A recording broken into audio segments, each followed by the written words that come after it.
Hi and welcome. In this video, we will introduce bivariate analysis.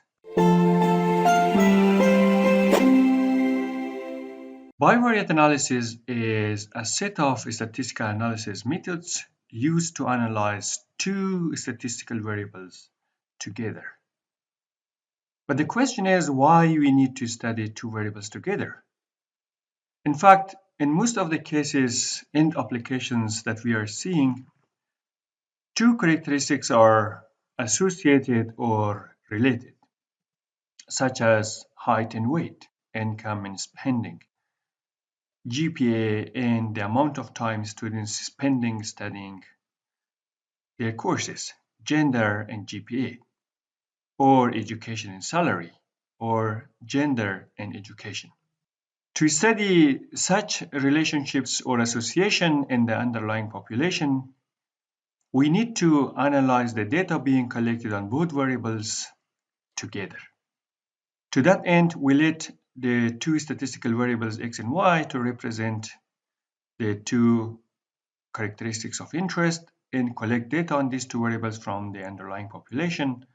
And we list the data on x as x1, x2 up to xn, and on y as y1, y2 up to yn.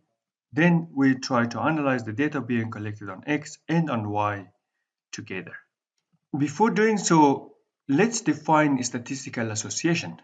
Two variables x and y are statistically associated if with change in the value of one of them, the value of the other variable also changes. That is, if x changes, y also changes.